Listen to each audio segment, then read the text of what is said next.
Hello students. तो कैसे हैं आप सब। स्टार्ट करते हैं आज की वीडियो। कल की वीडियो में हमने पढ़ा था बेटा, कल की क्लास में हमने डिस्कस किया था कि एक्स्ट्रा एम्ब्रियोनिक मेम्ब्रेन क्या होती है। वो है योक सैक। कौन सी है बेटा?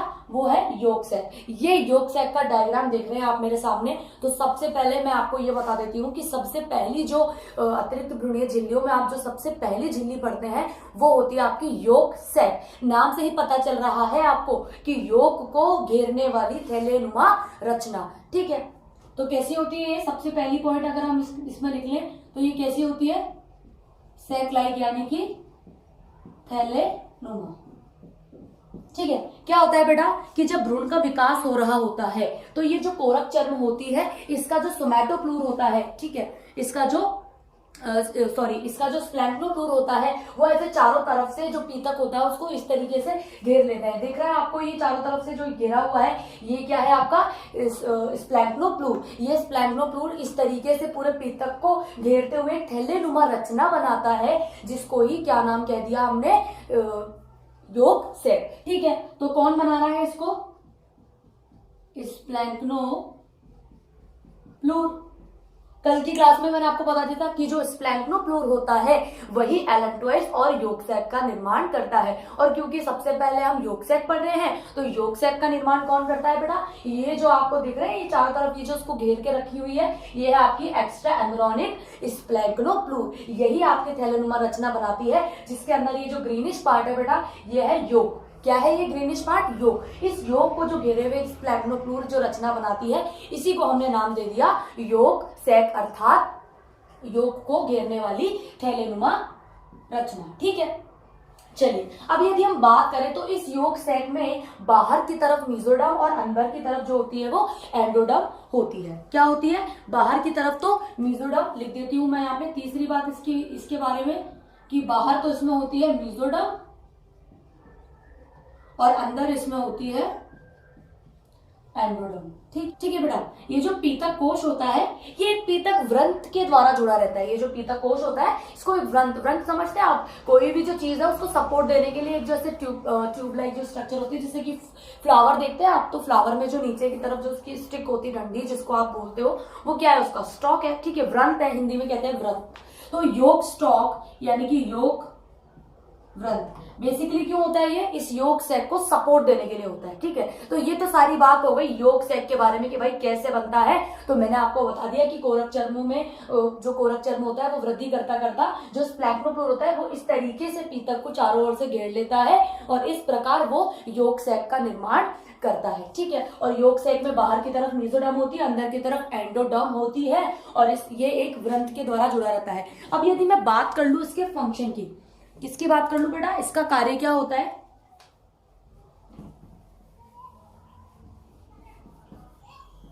ठीक है, अब यदि मैं बात कर लूं इसके फंक्शन की,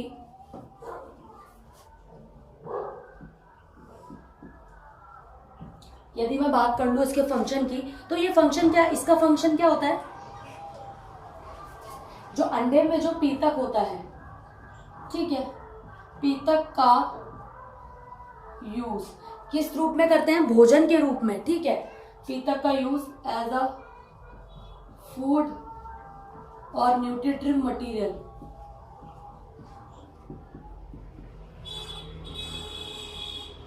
यानी कि इस योक सैक का कार्य क्या होता है? बेसिकली इस योक सैक का कार्य होता है कि जो पीतक है उसका यूज किस में कर लिया जाए? पोषक पदार्थ के रूप में, भोजन के रूप में जो है योक सैक मतलब पीतक का यूज कर लिया जाए। यही इस योक सैक का जो मेन फंक्शन है वो होता है। यानी कि ये विकसित हो रहे भ्रूण को पोषक पदार्थ और भोजन उपलब्ध कराने का कार्य ये झिल्ली जो होती है वो करती है। ठीक है, और जैसे जैसे पीतक यूज में ले लिया जाता है वैसे वैसे ही पीतक की मात्रा कम होती जाती है और ये उंगली नुमा प्रवर्ध के रूप में धीरे धीरे जो होती है वो नष्ट होती चली जाती है। चलिए, ये तो बात हो गई हमारी जो पहली मेम्ब्रेन थी।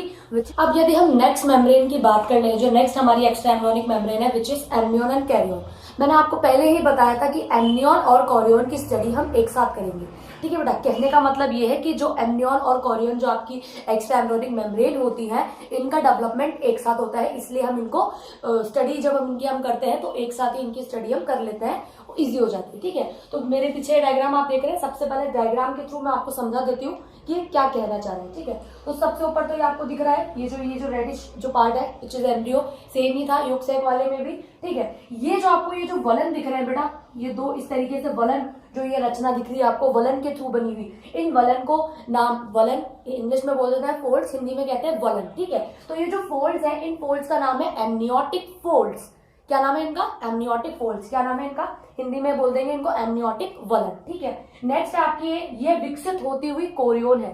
क्या है आपकी? प्रोस्पेक्टिव का मतलब कि प्रोस्पेक्टिव का मतलब कि इसकी पॉसिबिलिटी है कि यही आगे जाके क्या बनाएगी, कोरियोन नामक जो आपकी एक्स्ट्रा एम्ब्रियोनिक मेम्ब्रेन है वो बनाएगी। ठीक है, प्रोस्पेक्टिव कोरियोन बनाएगी, इसलिए इसके आगे हमने एक टर्म और ऐड कर दी विच इज प्रोस्पेक्टिव, कि मतलब इसका प्रोस्पेक्टिव, इसका उद्देश्य क्या है, आगे जाके कोरियोन के निर्माण को करना। ठीक है, तो ये जो है ये है आपकी प्रोस्पेक्टिव कोरियोन, और ये जो इसके जस्ट ऑपोजिट है ये है आपकी प्रोस्पेक्टिव एम्नियोन। ठीक है, दोनों एक दूसरे के जस्ट ऑपोजिट है। इधर वाली जो है ये आपकी प्रोस्पेक्टिव कोरियोन, और जो इधर वाली है वो है आपकी प्रोस्पेक्टिव एम्नियोन। ठीक है, अब हम बात कर ली, ये जो आपको थोड़ी सी कोयल जो स्ट्रक्चर दिख रही है, तो बेटा ये जो ये मर्ज हो रही है ये है आपका योग स्टॉक। क्या है? मैंने आपको बताया था कि जो योग सैक होती है, ठीक है, तो योग सैक जो एक्स्ट्रा एम्ब्रियोनिक मेम्ब्रेन होती है वो कभी भी जो है फ्री नहीं होगी, मतलब जो भी जो लेयरिंग होती है, कवरिंग होती है, तो वो किसी ना किसी से जुड़ी हुई होती है, अटैच्ड होती है। तो जो योग सैक होती है वो जिससे जुड़ी हुई रहती है उसे मैंने नाम आपको बताया था योग स्टॉक। क्या बताया था? योग स्टॉक। हिंदी में इसको बोलेंगे योग व्रत। स्टॉक का मतलब होता है व्रत।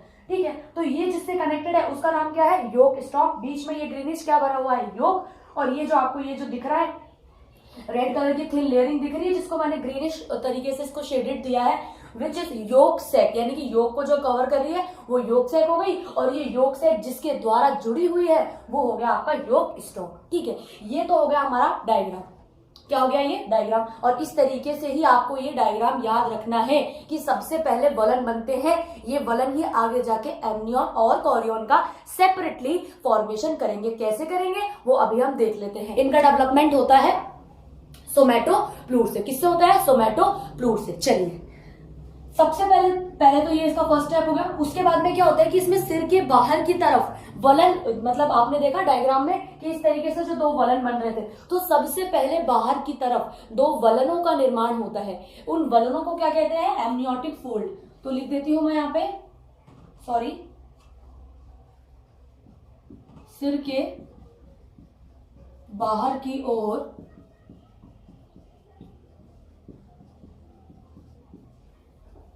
वलनों का निर्माण, जिसका नाम क्या दे दिया बेटा? जिसका नाम दे दिया एमनियोटिक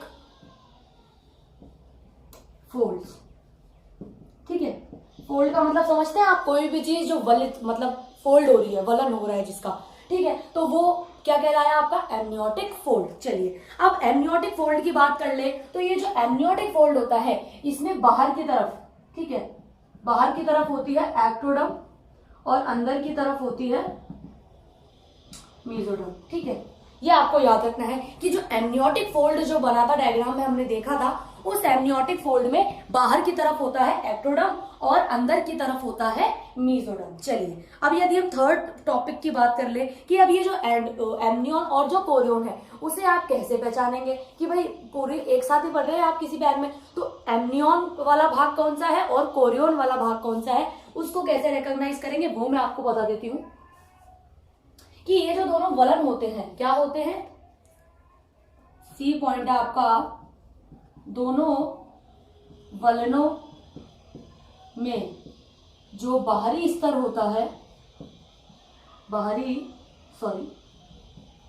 जो स्तर होता है, ठीक है, जिसमें बाहर की तरफ, मतलब बाहर की तरफ देखें तो बाहरी स्तर मतलब जो बाहर की तरफ है उसमें भी बाहर की तरफ तो क्या होगा? एक्टोडर्म, सेम यही वाला, और अंदर की तरफ होगा मेसोडर्म। ठीक है, यानी कि ये कह रहा है कि वो जो दोनों जो कोयल फॉर्म हमने देखी थी अभी अभी डायग्राम में, उसमें जो सबसे बाहर वाला स्तर है जिसको हमने नाम दिया था प्रोस्पेक्टिव कोरियोन, ठीक है, उस प्रोस्पेक्टिव कोरियोन में बाहर की तरफ थी एक्टोडर्म और अंदर की तरफ थी मेसोडर्म। यही भविष्य में जाके फॉर्मेशन करेगी कोरियोन का। किसका करेगी? कोरियोन का। सिंपल सी बात है कि भाई सबसे पहले तो फोल्ड बनेंगे। क्या बनेंगे? सबसे पहले तो वलन बनेंगे। उन वलनों का सम्मिलित रूप से नाम दे दिया एमनियोटिक फोल्ड। ठीक है, क्या नाम दे दिया? Amniotic fold. अब ये एमनियोटिक फोल्ड ही आगे जाके एमनियन और कोरियन को सेपरेटली फॉर्म करेंगे। जैसे कि हमने डायग्राम में देखा था, prospective amnion and prospective Korean. That means prospective का मतलब कि भविष्य में जाके ये इनका प्रोस्पेक्टिव ही क्या है, इनका उद्देश्य ही क्या है, एमनियन और कोरियन का फॉर्मेशन। ठीक है, इसके विपरीत जो आपके स्तर बनेगा, यानी कि कोरियन के अलावा जो अन्य स्तर आपके बनेगा वो बनेगा एमनियन। वो जस्ट इसके ऑपोजिट होगा, जस्ट इसके विपरीत होगा। ठीक है, तो डी हम देख लेते हैं, इसके विपरीत है, इसके ऑपोजिट है, मतलब ये बाहरी स्तर है तो वो कैसा स्तर हो जाएगा? भीतरी। तो भीतरी स्तर। ठीक है, अब भीतरी स्तर आप कह रहे हैं तो भीतरी स्तर में क्या होगा? बाहर की तरफ होगी मीजोडर्म। क्या होगी बाहर की तरफ? मीजोडर्म। भाई विपरीत कर रहे हैं ना आप, तो यहाँ अंदर थी मीजोडर्म, तो यहाँ मीजोडर्म क्या हो गई? बाहर हो गई। बाहर की तरफ मीजोडर्म और अंदर की तरफ एक्टोडर्म। तो ये इस तरह की रचना अगर होगी तो वो क्या बनाएगी? ये बनाएगी एमनियन। क्या बनाएगी? एमनियन। ठीक है, इस तरीके से आपके एमनियन और कोरियन की रचना का निर्माण हो गया। जस्ट ऑपोजिट है, पहले दोनों वलन बनेंगे, जिन वलन का आपने नाम दिया एमनियोटिक फोल्ड, फिर वो जाके एमनियन और कोरियन का सेपरेटली जो है फॉर्मेशन कर लेंगे। अब ये तो हो गई बात एमनियन और कोरियन के फॉर्मेशन की। अब देखिए बेटा, कोई भी जो संरचना आपकी बन रही है, वो संरचना जब बनती है तो उसके खुद के भी कुछ अंग होते हैं, कुछ भाग होते हैं। ठीक है, जैसे यदि हम बात कर ले एमनियन और कोरियन की, तो एमनियन और कोरियन ये जो दो ये जो आपकी झिल्लियां हैं, क्या इन झिल्लियों में कुछ और अंग भी, अन्य अंग भी पाए जाते हैं? तो वो अंग कौन कौन से होते हैं वो हम देख लेते हैं। यानी कि बेसिकली कहने का मतलब ये है कि एमनियन और कोरियन की रचना में वे कौन कौन से भाग हैं। ठीक है, वे कौन कौन से भाग हैं या पार्ट्स हैं जो कि प्रेजेंट होते हैं। तो फटाफट से उसको भी देख लेते हैं हम। तो सबसे इंपॉर्टेंट जो है इसमें वो है बेटा कि एमनियन एंड कोरियन। एमनियन और कोरियन के बीच एक गुहा का निर्माण होता है बेटा। किसका निर्माण होता है? एक कैविटी का निर्माण हो जाता है, एक गुहा। ठीक है, एक गुहा का निर्माण हो जाता है। अब इस गुहा का नाम क्या है बेटा? इस गुहा के दो नाम होते हैं। पहला तो नाम है इसका chorionic cavity, Hindi English same है, कोरियोनिक गुहा, या एक नाम और है इसका बेटा अतिरिक्त भ्रूणीय गुहा। ठीक है, हिंदी में और इंग्लिश में कह देंगे इसको एक्स्ट्रा एम्ब्रियोनिक कैविटी। ठीक है, हिंदी इंग्लिश सेम है, एक्स्ट्रा एम्ब्रियोनिक कैविटी या कोरियोनिक कैविटी। ठीक है, यदि आपको कोरियोनिक कैविटी नाम याद होता है तो कोरियोनिक कैविटी याद कर लीजिए, नहीं तो एक्स्ट्रा एम्ब्रियोनिक कैविटी याद कर लीजिए, एक ही बात है। चलिए, अब एमनियन और कोरियन की जो रचना होती है वो एक साथ होती है, तो उन दोनों को सेपरेट कौन करती है? यानी कि कैसे एमनियन और कोरियन के बीच में एक गुहा का फॉर्मेशन हो जाता है। किसका फॉर्मेशन हो जाता है? एक गुहा का, एक कैविटी का फॉर्मेशन हो जाता है। उस कैविटी का नाम है कोरियोनिक कैविटी, या फिर एक अन्य नाम और है एक्स्ट्रा एम्ब्रियोनिक कैविटी। नाम से पता चल रहा है आपको एक्स्ट्रा एम्ब्रियोनिक का मतलब, क्योंकि एमनियन और कोरियन क्या है? Extra embryonic membrane. तो वो कैविटी जो एक्स्ट्रा एम्ब्रियोनिक मेम्ब्रेन के बीच में डेवलप हो रही है उसका नाम क्या हो जाएगा? Extra embryonic cavity. ठीक है, अब यदि हम बात करें एमनियन, कोरियन, योग से ये सब किस तरीके से कनेक्ट रहती हैं, ये सभी झिल्लियां अम्बिलिकल कॉर्ड, यानी कि हिंदी में कहते हैं जिसको नाभि रज्जु। ठीक है, जब बेबी का बॉडी से बाहर डिपार्चर होता है तो वो नाभि रज्जु से जो बेबी होता है वो उसके द्वारा कनेक्टेड रहता है, जिसको इंग्लिश में कहते हैं अम्बिलिकल कॉर्ड। ठीक है, और उसी के द्वारा बेबी को बॉडी से बाहर सेपरेट कर लिया जाता है जब उसका डेवलपमेंट कंप्लीट हो जाता है। तो ये अतिरिक्त भ्रूणीय झिल्लियां हम पढ़ रहे हैं जो केवल भ्रूण के निर्माण के समय ही फॉर्म होती है, उसके बाद में ये नष्ट हो जाती है। यानी कि जो इनकी इंपॉर्टेंस है, जो इनकी प्रेजेंस है, वो ड्यूरिंग एम्ब्रियो के डेवलपमेंट ही मिलती है।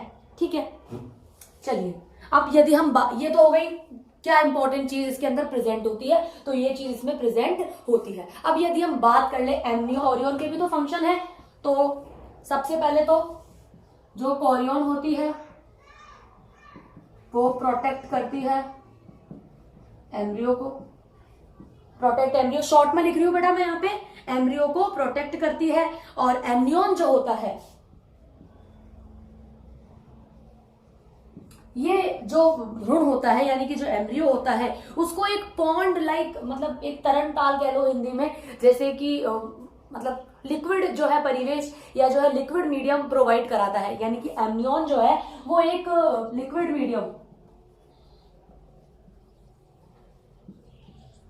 मीडियम कह लीजिए, एटमॉस्फेयर कह लीजिए, प्रोवाइड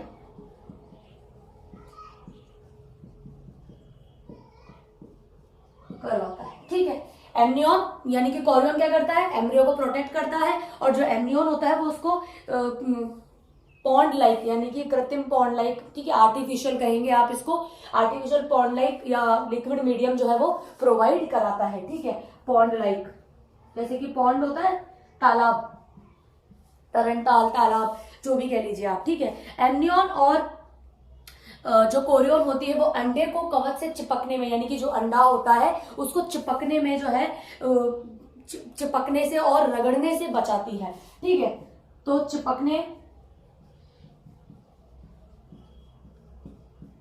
व रगड़ने से बचाओ, कि जो अंडा है, ठीक है, जो विकसित हो रहा एग है वो जो है उसकी जो उसका जो कवच है उससे पूरी तरह से अटैच ना हो जाए, इस चीज से उसकी सुरक्षा करती है एमनियन और कोरियन। तो अंडे को चिपकने व रगड़ने से उसका बचाव करती है, किसका, ब्रैकेट में लिख देती हूं, अंडे। ठीक है, चलिए एक काम और है इसका कि ये इसके एल्ब्यूमिन के अवशोषण में सहायक होती है। जो एमनियन जो लेयर होती है आपकी वो एल्ब्यूमिन के अवशोषण में सहायक होती है।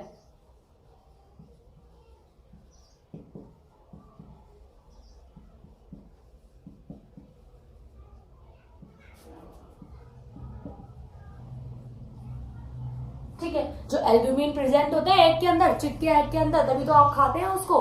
ठीक है, एल्ब्यूमिन प्रोटीन होता है जो एग चिक जो एम्ब्रियो होता है, चिक का जो अंडा होता है उसके अंदर प्रेजेंट होता है, जब भी तो आप उसको खाते हैं। ठीक है, तो उसके एब्जॉर्प्शन में हेल्पफुल होती है कौन, एल्ब्यूमिन जो लेयर होती है वो।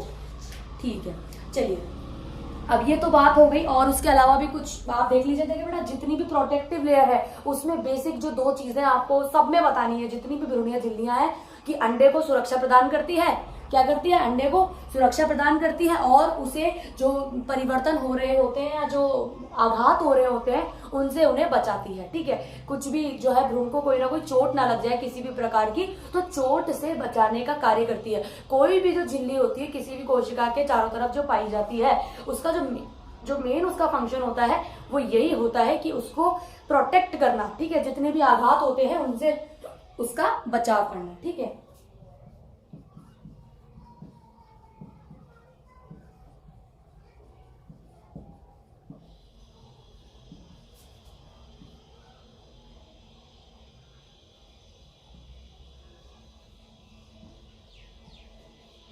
ठीक है, कुछ भी मिसहैपनिंग हो जाए, कोई भी एक्सीडेंट हो जाए, उससे उसको प्रोटेक्ट करने का कार्य करती है। चलिए अब ये तो बात हो गई हमारी 3 अतिरिक्त भ्रूणीय झिल्लियों की। अब लास्ट हमारी बच गई है एलेंटोइड्स को, तो समझ लेते हैं सबसे पहले इसको। तो देखिए बेटा, एलेंटोइड्स जो है सबसे आखिरी जो है एक्स्ट्रा एम्ब्रियोनिक मेम्ब्रेन है एम्ब्रियन और कोरियन के बाद में इसका निर्माण होता है। इसका निर्माण इसलिए होता है बेटा कि जो भी जो उत्सर्जी पदार्थ है, ठीक है, यानी कि भ्रूण का जो उत्सर्जी पदार्थ है उसके लिए इसका जो है निर्माण होता है। उत्सर्जी पदार्थों को बेसिकली कलेक्ट करने के लिए, उनका संचय करने के लिए इसका निर्माण होता है। तो इसके निर्माण में देख लेते हैं कि ये जो एलेंटोइड्स है, तो एलेंटोइड्स को जो जोड़ के रख रही है वो हो गई आपकी एलेंटोइक स्टॉक। स्टॉक का मतलब समझ गए आप, जैसे कि योक सैक को जोड़े रखने के लिए व्रंत था जिसको हमने नाम दिया था योक स्टॉक, उसी तरह से ये एलेंटोइड्स है। और एलेंटोइड्स के चारों तरफ जो एलेंटोइड्स है बेसिकली वो सैक लाइक यानी कि थैलेनुमा रचना है, तो उसको हमने कह दिया एलेंटोइड्स सैक यानी कि एलेंटोइड्स थैलेनुमा रचना। और उस थैलेनुमा रचना को जो व्रंत जोड़ के रख रहा है, इस तरीके से देख रहे हैं आप, ये वाला जो व्रंत है ये इसको संरचना को जोड़ के रख रहा है, उसका नाम हो गया एलेंटोइक स्टॉक। ठीक है, और उसके चारों तरफ जो मेम्ब्रेन होगी वो हो गई आपकी एलेंटोइक कोरियो एलेंटोइक मेम्ब्रेन। क्या हो गई, कोरियो एलेंटोइक मेम्ब्रेन। चलिए अब ये देखिए एलेंटोइन के बीच में ये आपको कैविटी दिख रही है ग्रीन डॉट के ऊपर, तो ये जो कैविटी है इस क्योंकि एलेंटोइड मेम्ब्रेन में बन रही है ये, सॉरी एलेंटोइड जो है आपके एक्स्ट्रा एम्ब्रियोनिक मेम्ब्रेन की वजह से डेवलप हो रही है, तो इसका नाम हो गया एलेंटोइक कैविटी। क्या नाम हो गया इसका? एलेंटोइक कैविटी, और इसी को हम एक्स्ट्रा एम्ब्रियोनिक सीलोम भी कह देते हैं, ठीक है। और आपको बताया था कि एल्ब्यूमिन का जो होता है अवशोषण होना स्टार्ट हो जाता है, तो ये है वो अवशोषित होता हुआ एल्ब्यूमिन, और इस एल्ब्यूमिन के ऊपर है आपकी विटेलाइन मेम्ब्रेन, यानी कि ये कंप्लीट आपका डायग्राम हो गया किसका? एलेंटोइड्स का, ठीक है। अब यदि हम बात कर ले वही कि इसके अंदर क्या क्या रचनाएं मिलती हैं, तो सबसे पहले तो मैं आपको ये बता देती हूं कि जो यॉर्क सैक, स्टार्टिंग में ही पढ़ा था हमने ये बात कि यॉर्क सैक और एलेंटोइड्स किससे डेवलप होती है?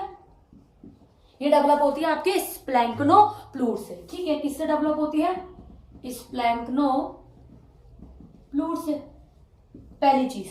दूसरी चीज इसके बारे में कि इसमें बाहर की तरफ तो होता है मीजोडर्म, क्या होता है? बाहर की तरफ तो होता है मीजोडर्म, और अंदर की तरफ इसमें होता है, अंदर की तरफ इसमें होता है एंडोडर्म, ठीक है। क्या होता है? एंडोडर्म, क्योंकि एप्टोडर्म हो जाएगा तो ये कोरियन हो जाएगा ना, सॉरी एम्नियन हो जाएगा ना, एम्नियन और कोरियन में पढ़ा था अभी हमने एक्टोडर्म और मीजोडर्म, ठीक है। अंदर बाहर ऑपोजिट कंडीशन में था, तो एम्नियन और कोरियन को हमने कैटेगराइज कर दिया था। अब इसका जो उसकी जो उत्पत्ति है वो किससे हो रही है? स्प्लैंक्नोप्लूर से हो रही है, पहली चीज। दूसरी चीज कि इसमें बाहर की तरफ मीजोडर्म व अंदर की तरफ एंडोडर्म होता है। चलिए, और इसमें ये सैक लाइक स्ट्रक्चर बनती है, ये सब मेरे को बार बार आपको लिखने की बताने की जरूरत नहीं है, नोट्स में देख लेंगे आप, ठीक है। तो जो मेन पॉइंट्स है वही हम यहाँ पे देखेंगे। तो पहली चीज, दूसरी चीज हो गई। तीसरी चीज के बारे में कि इस यानी कि एलेंटोइड्स जो है इसका कार्य क्या होता है? भ्रूण के उत्सर्जी पदार्थ का संचय करना, ठीक है। तो भ्रूण के उत्सर्जी पदार्थ का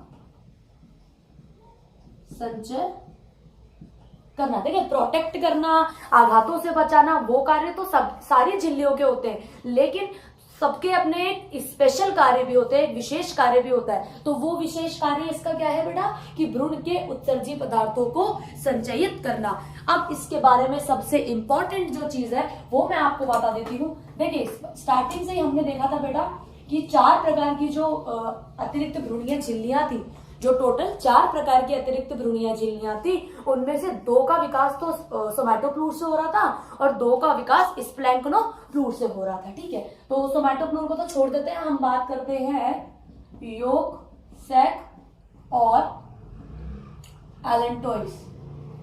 तो यदि आपने क्लास ध्यान से देखी हो तो एक चीज आपने देखी होगी कि जो हमने एम्नियन और कोरियन पढ़ी, ठीक है बेटा, जो हमने एम्नियन और कोरियन पढ़ी उसमें हमने कोई एम्नियोनिक स्टॉक या कोरियोनिक स्टॉक इस तरीके के शब्द को हमने नहीं पढ़ा। हमने यॉर्क सैक के अंदर यॉर्क स्टॉक पढ़ा और एज वेल एज एलेंटोइड्स के अंदर हमने एलेंटोइक स्टॉक पढ़ा, ठीक है बेटा।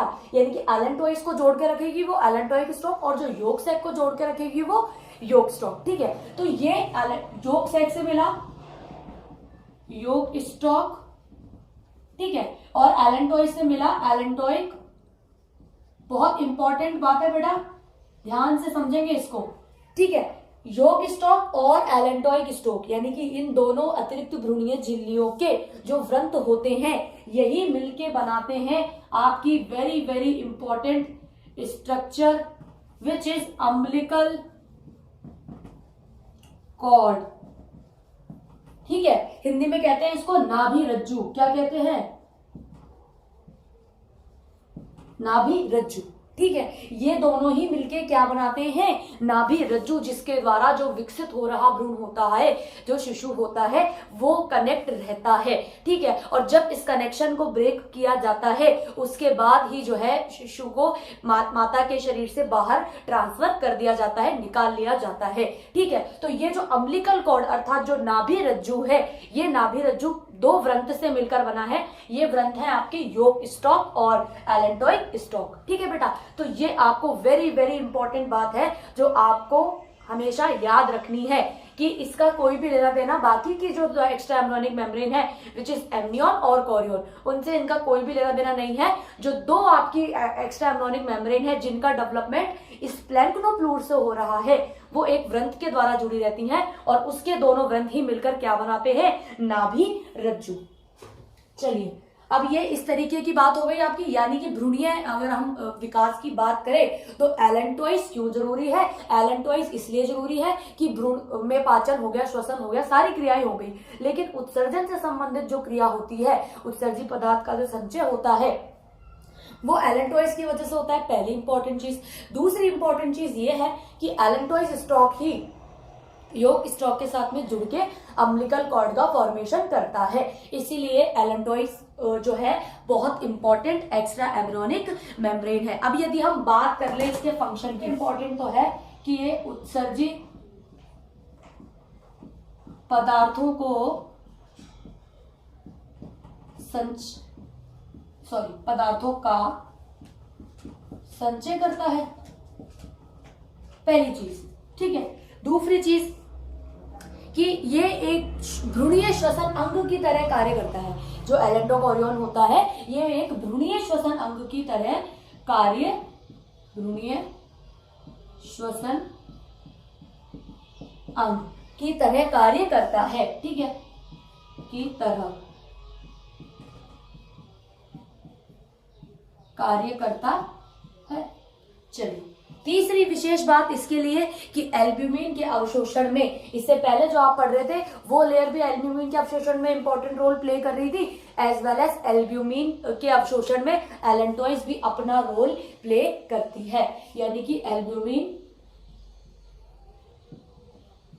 एब्जॉर्प्शन, ठीक है। चलिए, इसी तरह ये जो आपकी अतिरिक्त भ्रूणीय जो झिल्लियां थी, चारों झिल्लियों की अपनी अपनी इंपॉर्टेंस, उनकी स्टेबिलिटी कैसी दिखती है, क्या है, सारी मैंने आपको समझा दी, डायग्राम के थ्रू भी समझा दी, और जो इंपॉर्टेंट टर्म्स थी वो भी मैंने आपको बता दी, ठीक है। तो आई होप कि जो भी मैंने आपको बताया वो सब आपको समझ में आ गया होगा, पहली चीज। दूसरी चीज ये कि इसी के साथ हमारा ये चैप्टर जो है वो खत्म हो गया है, ठीक है। नेक्स्ट चैप्टर जो हम स्टार्ट करेंगे, मैंने आपको बताया था जब हमने ये टॉपिक स्टार्ट किया था, अतिरिक्त भ्रूणीय अनुकूलन में बेटा हमने 2-3 चीजें पढ़ी थी, अंड कवच, अंड झिल्लियां और प्लेसेंटा, ठीक है। तो अंड कवच के बारे में इतना आपको पढ़ना नहीं है, बेसिक सी चीज है। कवच मतलब जो कवरिंग होती है कैल्शियम कार्बोनेट की बनी हुई, वो कवरिंग आप छोड़ दीजिए, उसको नहीं पढ़ना है। अंड झिल्लियां हमने पढ़ ली है ढंग से। अब जो नेक्स्ट हमारा टॉपिक है वो भी एक तरीके का अतिरिक्त भ्रूणीय अनुकूलन ही है, जो हायर एनिमल्स में उपस्थित होता है, which is known as placenta और अपरा। तो जो नेक्स्ट हमारा चैप्टर है वो है प्लेसेंटेशन इन मैमल्स। बेसिकली हमें मैमल्स के अंदर प्लेसेंटा का फॉर्मेशन किस तरीके से होता है, कैसे होता है, कितनी प्रकार की होती हैं, वो सब हमें डिस्कस करना है। तो नेक्स्ट क्लास में जो हम टॉपिक स्टार्ट करेंगे वो है प्लेसेंटेशन इन मैमल्स।